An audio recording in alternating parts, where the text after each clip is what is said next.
Okay. My name is Gracie Owens, and I'm here with Julia Mattison, comedian and actress.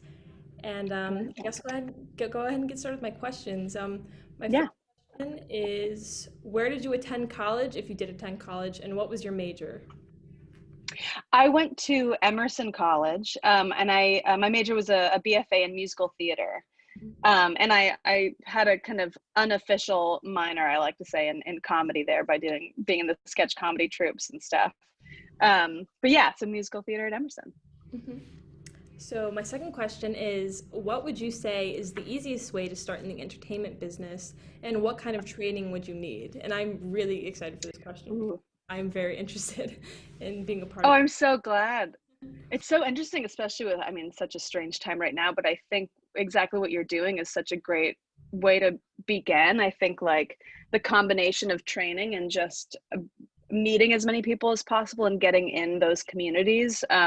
Personally, the training was so crucial in acting and in theater and as a writer and so much else. But I think it was during college I spent every summer in New York City between school years, and for me that was a huge opportunity to slowly kind of build relationships with people in the industry there. I met my voice teacher, who ended up introducing me to my first agent by the time I was graduating, and it was all because of these summers that I would spend there. And actually, I also, what I did was kind of knock out some gen eds at NYU in the summer, so I had a reason to kind of be there outside of just kind of like being like, I'm in New York, who needs me? Like, I was so new and still meeting people, so I had a chance to knock out some classes, which then helped my school year at Emerson lighten up a bit to be able to focus more on music and comedy and theater and these things that I'm still trying to hone in on. So I really think it's building those relationships and doing that work, and um, taking time, also creating with the people around you. I would say the people I work with most now and the jobs that I've gotten are often deeply in connection to the people I went to school with, and in us all supporting each other as we all come up in different ways. And so that's kind of very relationship heavy. I think it's like those friendships kind of last and do a lot for sure. Mhm. That was a great answer. Thank you. Oh yeah. And question number three, when did you decide to join the entertainment business? Ooh, that's a good question. I was one of those children that right out the gate was putting on shows at dinner time. Like I was by 3, 4, 5, it was like, okay, my parents are being handed pots and pans to accompany me, and I'm gonna get up and sing a song. They were very kind with my my energy at that time. But I started taking classes. I grew up in San Francisco, at ACT in San Francisco in their Young Conservatory program when I was about 6 or 7. And I think from there on, it was like theater was always the constant. And then I think over the course of all of the years, it was always in entertainment and creative stuff, but I think I always danced around in different ways. Like I was obsessed with making movies at home with my home video camera, and then I picked up a guitar in 6th grade and like had a huge chapter where I was like, I'm gonna be a singer songwriter, and that's it. Like I was finding all the different pieces of myself. And what's fun to look back on and realize is like it was never, I always wanted to avoid being put into a box. I never wanted to be like one type of performer or one type of creative person.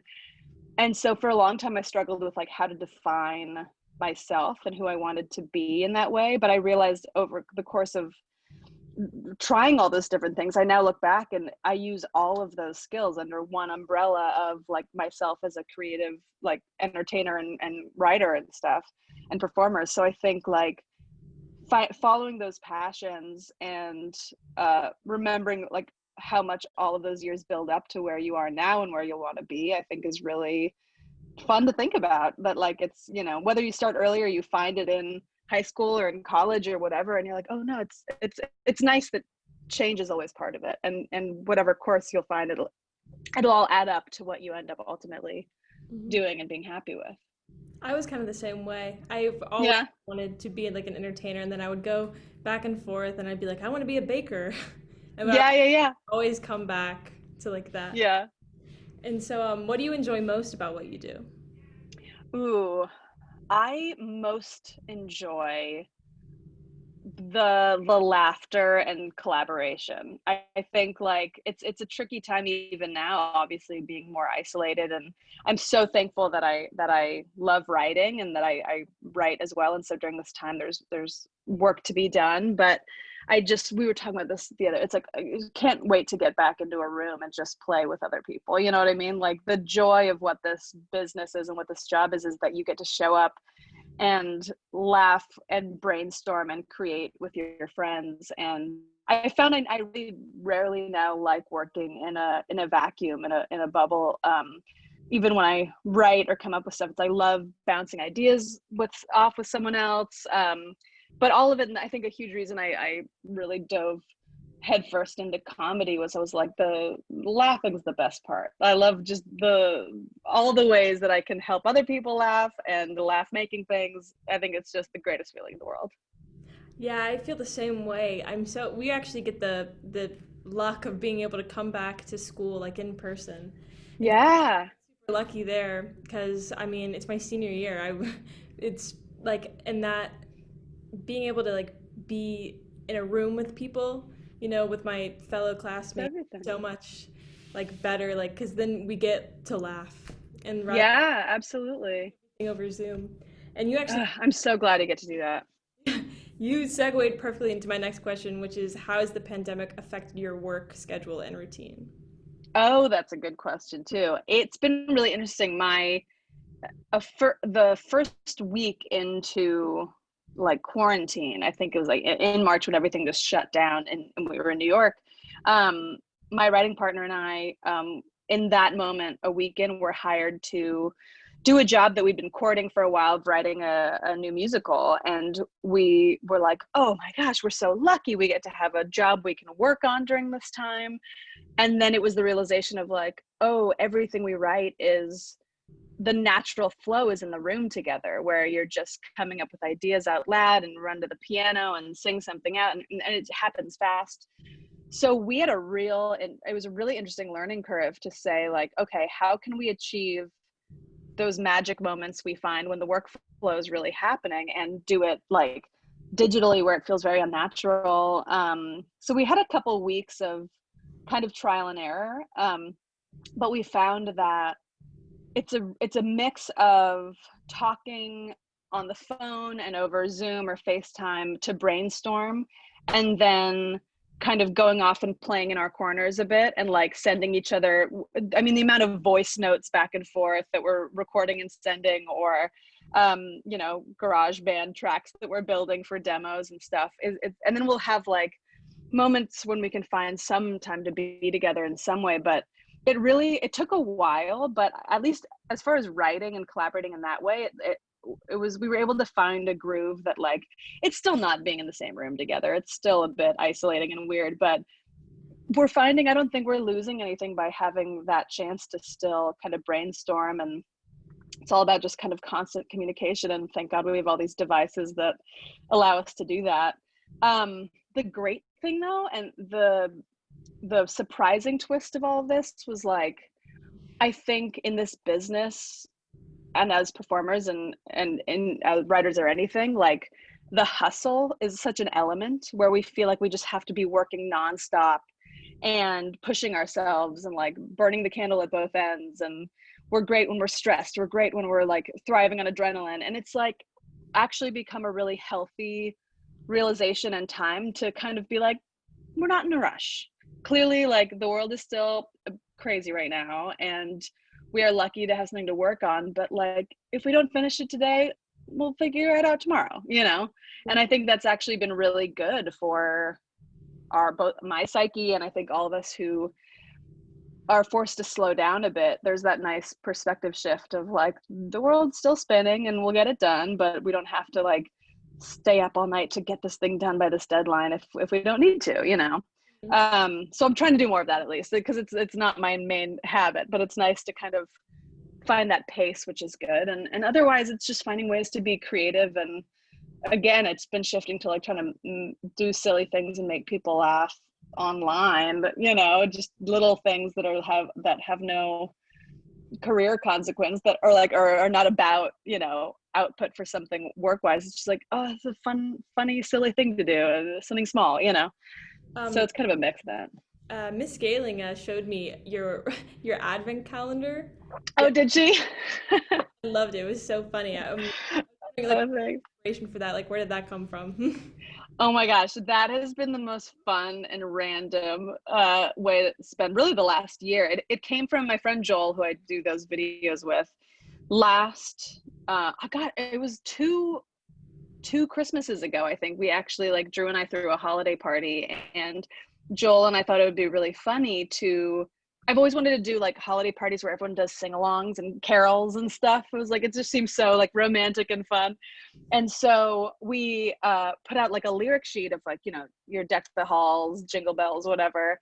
And we thought it'd be fun if we folded in some fake carols and taught everyone these made up, ridiculous, very silly holiday carols. And so we did that and had this hilarious night. And so we decided for last holiday season, we were like, let's make an advent calendar of carols and call it Advent Calendar and put it on Instagram. So we did like one video every day for 25 days in December, and it was so much fun. We filmed all of it in one day. We sat there and like did like 7 hours of just making up carols and filming them. And then it was so stupid. And then we did that, and all we knew was like, we'll do it again for this year. But then, you know, this whole thing happened, and so we decided to change it to the COVID Quarrelander, which makes it even harder to pronounce or make sense of. And we just started doing once a week carols about life in a pandemic and find ways to laugh about all these ridiculous things we're all dealing with. So we just kind of did a wind down of that, and we're going to do 25 more for this holiday season. So December 1st, we're starting again, and it's just been so fun. And again, like easy enough to put together. We had our system figured out. So just like we have a silly idea that we'll text each other about and be like, let's record it this week. And you know, it just has made us laugh so much, and it's just been like a fun kind of part of feeling light and bright during this very weird time. And so it'll be fun to keep going, but it's ridiculous. This is one of my questions. I'm just curious. My personal favorite was the one about how to cook a chicken breast. I was wondering what your favorite one was. Oh yeah. I really liked that one. That was actually really fun. Because we were talking about how just we're so at that point we're just so bored cooking the same things over and over and over again. We're like, let's give it a madrigal. Let's sing in harmony. My favorite of the recent ones. Ooh, that's tough. I like the new cough one. It's kind of like a musical theater one of an old couple that is worried about like if the cough is gonna really be like if it's the cough, it's a bad cough. Just paranoid old couple. That one was pretty fun, but they're also different. That's been I think my favorite part is getting to completely play every single genre we can think of, and you know, like, so it's fun to be like, well, this time I really still get stuck in my head Ring Light, which I've enjoyed. It was like, it's a catchy little pop song. I was proud of that one. All right. So my next question is, what salary could one expect to make when beginning in the entertainment business? Ooh, that's a really good question. It's tricky. I mean, it really depends on what job you get, what work you're doing. I would say the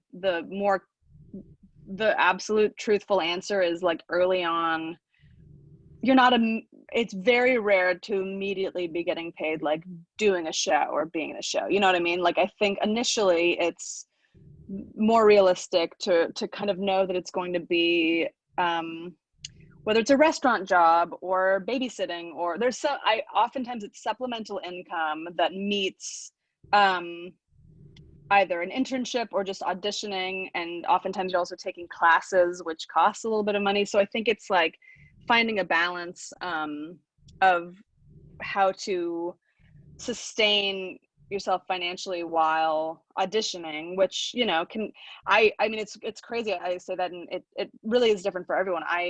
I moved to New York right after college, and my first job over that, I moved in New York on June 1st. And during that summer, I was teaching, I was doing like kind of mommy and me music time type stuff. It was like me and a guitar doing songs with like babies and parents and sitters. And it was just like, you know, songs like roll the ball around, roll the ball around. Like, you know, it's like, great, this is good. But it was really cute. And it was like, you know, a few mornings a week. And that was my life while I was auditioning. And I got very insanely lucky. And by mid-June and August again, I auditioned for the revival of Godspell, and by September I got the job and we were rehearsing. I was a swing in that show, and I was very aware that that's not like often how it goes, but that is, I've heard, you know, that story happens as well. So it's like, you really never know. Like, I think as long as you hit the ground running and you find those ways again to kind of have relationships, if New York, for example, is where you want to go, like, I think the sooner you build those relationships, the sooner you can come into the city out of school with a job and with a more of a likelihood to get paid doing what you really want to be doing, and or also being closer to working towards that, you know. So yes, it's tricky. The average salary, I think it's often a mix of what your survival job salary is, plus, you know, if it's a Broadway show, it's what is the minimum of a good ensemble thing, is like minimum 1,600 with taxes, like 1,000 or something a week, like, or if it's off Broadway, it's sometimes like 450 a week. Like it's a, there's a big dance on like minimums there. But I also think, if as far as getting survival jobs, my preference has always been finding something that still feels creative and still feels like you're kind of, because for these mommy and me songs, it was like I actually get to write original songs for these kids. Like, the parents would fill out a questionnaire, and so we'd write a song for the children and stuff. And so it really tapped into a creative outlet. That personally allowed me, you know, I didn't have a waitressing gig in New York, but I also think that's such an essential thing and such a helpful thing to have, because it's consistent and it's hard, you know. Like my friends, so more friends than not, had that path as well. But I don't know, I think whatever you can do to piece together, whether it's helping teach or work with kids or being an assistant in some way, you know what I mean? I think in an industry you want to be a part of, like, I think there are still ways to actively stay involved while making money and building towards like what it is you want to be doing. Mhm. How do you deal with the negatives of the entertainment business, like rejection and stuff like that? Ooh, I think time and perspective. I think I hit a point where I realized that if I hadn't been rejected as many times as I had growing up, and like in college, I never got a lead role in anything. In fact, I think I like had 2 roles on any main stage student show, and one was like moving the bench in the background. Like, it was just not like, even when I thought, I was like, this is the one, something would happen and I would botch the audition, or I just like wouldn't get it. And so if I realized, like, if I had gotten everything I wanted, I wouldn't have had to pivot ever. I wouldn't have worked as hard. I wouldn't be more sure of my voice. I wouldn't be more as confident as I am in what I do. I think like rejection is often disappointing and frustrating, but it's also like fuel. And I think if you can shift the perspective to be like, whatever it is in that can energize you, where it's like, all right, you're lost, like, I'll show you, time to move on, you know, or like, or giving yourself time to like mourn the thing you really wanted and didn't get, but be able to say like, if it's meant for me, it's meant for me, and if it's not, like, it's not, let's go, you know. And so I think like it's an amazing skill. I think any performers, anybody who deals with rejection that much, like, it's a powerful thing to be able to get used to and not let it sit on you, because I think in many ways in other elements of life, things are able to just kind of roll off you a bit more easily, where you're like, you know what, change is part of it, and we're moving on. And, you know, I think it's really important to feel like okay with rejection and fueled by it in some way, you know. because what's meant for you will be available. Hmm. Um, what's the audition process like? Like, what is it like getting jobs? Yeah. So in the beginning, initially, it's kind of like if you don't have an agent to get you an appointment for a specific set time. So it's like with an agent, it's like, okay, you're auditioning for this thing at Tuesday at noon, and here are the materials. But initially, if you don't have an agent, you're doing open calls, and you're going in and getting there hours early and waiting in line and signing up to be able to sing like 16 or 32 bars or something. And it's part of the grind, and it's like I think everyone has it's funny to look back on where it's like, man, that was, and it's still a hustle for like non-equity calls, and um just kind of like going and going and going, and then you get into a groove with it, and you're like, I got my outfits ready, I have my book ready to go, I'm like, I know my like how to explain to the pianist exactly the cut I want, and like, let's just do this, and in and out and in and out. But then with an agent, it's more here are the sides that you'll be auditioning for. So it's like, if you're auditioning on your own, you pick the music from your own book, and you might do a scene from the show or something. I mean, personally never really did monologues after college. They were always like, have 6 monologues, and like, I think it's good to do. I think it's a really important training. But in actually coming to New York, I was like, wow, I haven't done any of these. No one's asking for a monologue. That's not a thing.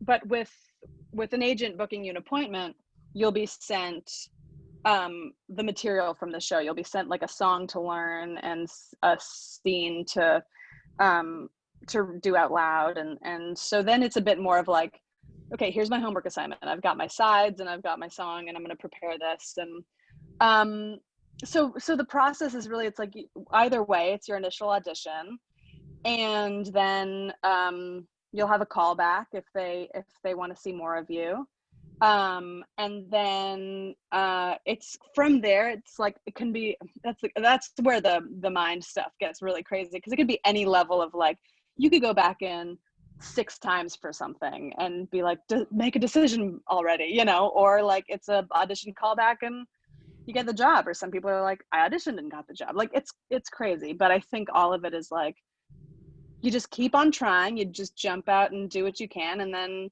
slowly you'll do things like, there might be dance calls, or there might be like like read with someone else and see how you guys, the chemistry test or whatever, or final meetings with the creative team to just talk. Like, it's a lot of, what it really comes down to is like, when a show is hiring, it's really like, they're trying to hire people that they want to hang out with on tired, crazy long days, and that they want to work with and trust. And so I think that's always a big thing too, to me, where it's like, kindness and collaboration is not so much more important than talent, but in a way, long game, it kind of is. It's like, if the talent's there, like, what's more important is like, on a stressful, like on tech week before the show or previews, it's like, are you a good energy in the room, or are you stressing everybody out, So I think that's like, you just try and be kind, and it turns into something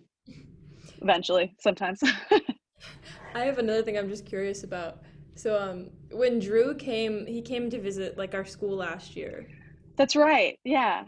He told us that like after he does an audition, like he always goes and like does like a mini vacation or something. Like he'll go like do something after to like Yeah. the stress of it. I was just wondering if like you do like things like that too. Oh yeah, I think it's so important. I feel like even now, like, if we're, if he has to put something on tape or something, right? Like, if we're filming some sides, um at the end, it's like, it'll be like, all right, even just a little small moment. It's like, what do we want to eat? What do we want to watch? Let's like treat ourselves. Like, forget it, it's done. We like sent it out. There's nothing else we can do.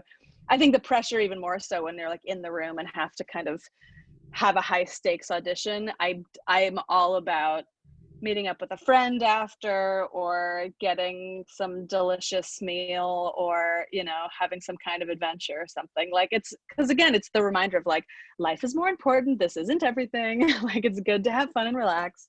and just like shake it off for sure. That became like a really big joke with me and all my friends. Like, because like a week or two after he came, like we had auditions for the Drowsy Chaperone. So Hmm. we were auditioning. We were all like, "What are you gonna go do on vacation? Like after, like where are you I going?" love it. That's great. So, Yeah, love a mini vacation, staycation. um, I know you've worked as like an actress and a comedian, and I was wondering like how would you compare the two of those? Oh, I think the big shift that happened for me was, I mean, I think as an actress, it's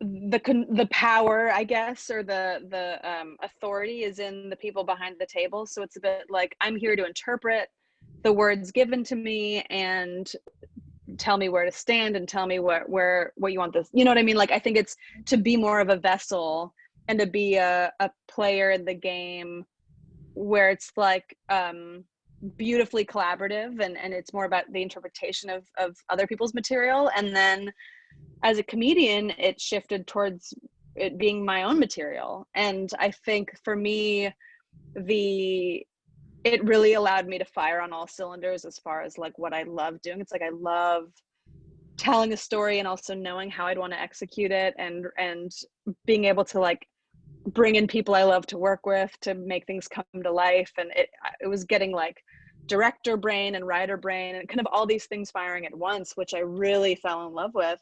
So a number of years it's been heavily kind of my own performing my own material and stuff, which I think gave me personally like a different sense of power and control, especially coming out of being feeling like every audition I was getting as an actress at a certain point was like not as weird as I wanted to be. Like it was often like, okay, here's a role for a blonde woman, like a girl, like a nurse in a hospital, or like the girl who like lets the guy have all the jokes. And I felt it was a lot more about my like the type was based on physical appearance and not like I feel weirdly so much more free in like wigs and in characters, you know what I mean? And so I still love like and miss and look forward to other opportunities to like just be an actor and be a piece of the puzzle without having to like have so much more responsibility of like, you know, writing and making something happen.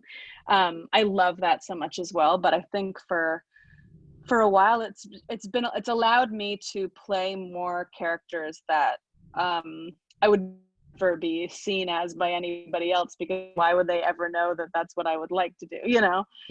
So it's fun to kind of be like, no, I want to be an old woman right now and I want to write a whole show as an old woman, like sorry. Like, and I think there's freedom there, which I've really enjoyed. Mhm. All right. So my last question is, what would you say is the highlight of your career so far? Oh my goodness, that's a good question. Highlight so far.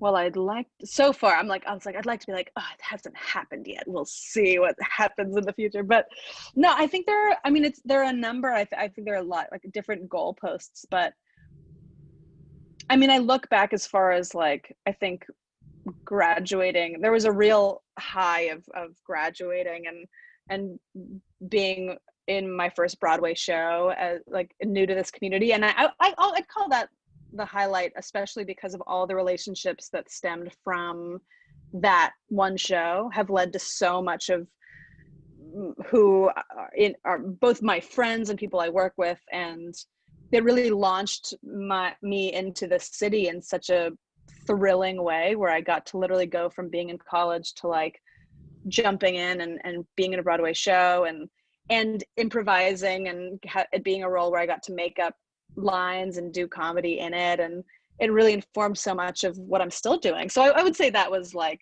an initial and continued still like a highlight to me for sure. All right. Well, thank you so much, Julia. This has been, Thank you so much. um, well, that's all I have. So, I love it. Email me anytime if you have any more questions, and I'm excited to see what you do next. all right. Thank you so much.